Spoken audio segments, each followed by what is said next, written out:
เป็นสีเงียบๆเอ้ยตื่นเช้ามาดิบ่มีหยังด่ากูจนหูตึงหูซ้าเบิดมันโพดมันเกินดอกเอ้ยเห็นว่าเป็นเมียคืออยากด่าผัวก็ด่าจังซั่นบ่มื้อนี้แล้วกูสิแก้เผ็ดมันเมียนี่อยู่บ่กูสิแก้เผ็ดมึงมื้อนี้กูสิเอาเงินพร้อมแต่กูสิจัดการมึงพร้อมมื้อนี้มึงเถอะโอ้นั่งอยู่หน้าบ้านนี่เองมึงเท่ามึงนี่เดี๋ยวสิบอกเจ้าเท่าสิบอกหยังข่อยอีกมื้ออื่นหมู่ข่อยสิมาหาเด้หมู่สิมาข่อยปรึกษาบ่ให้มาโอ้เท่าโดนๆเขามาเที่ยนึงดอกเท่าก็ได้ค่ะนะข่อยขอปรึกษาเจ้าแน่ปรึกษาหยังหมู่สิมาก็ได้ปรึกษาเนาะเจ้าเฮ็ดเป็นย่านข่อยได้บ่หมู่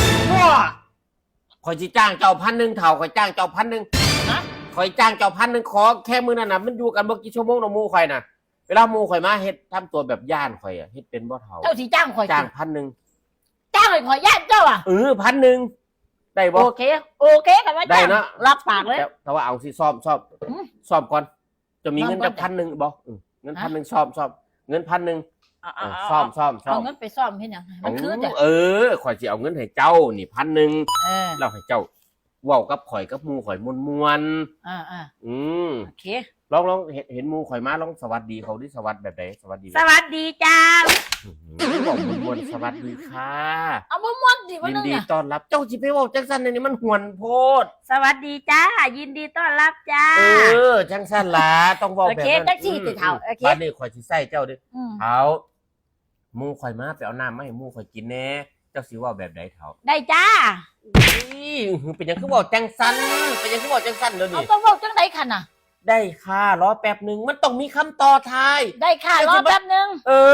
ได้ค่ะรอแป๊บนึงแบบนั้นแหละบ้านนี่ข่อยสิใส่เจ้าไปต้มไก่ได้บ่เอาเจ้าคือใส่ข่อยหลายอย่างแท้เงินพันเดียวนึงซ่อมนึงดอกเฒ่าข่อยซ่อมไว้ซื้อจักว่าเรื่องนี้สิเกิดบ่เกิดข่อยก็บ่รู้ล่ะเอาก็ได้ซั่นบ้านนี้เจ้าต้มไก่สุกแล้วข่อยก็สิถามเฒ่าต้มไก่สุกไปสุกแล้วจ้าเป็นหยังคือเว้าจังซั่นเป็นหยังคือเว้าจังซั่นเว้าให้มันม่วนๆกว่านี้บ่ได้หรือเดี๋ยวแม่นหยังอันที่เว้ามาอยู่นี่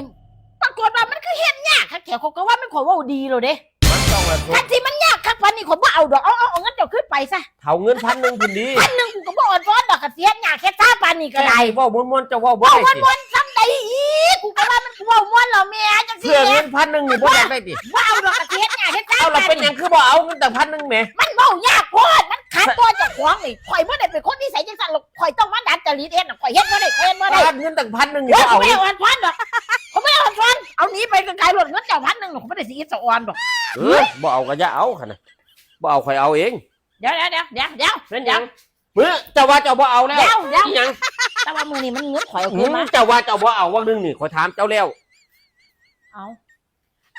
ปอบแดกด่างมึงเอ้ยเนาะกูมาเงินหลายซะเนาะ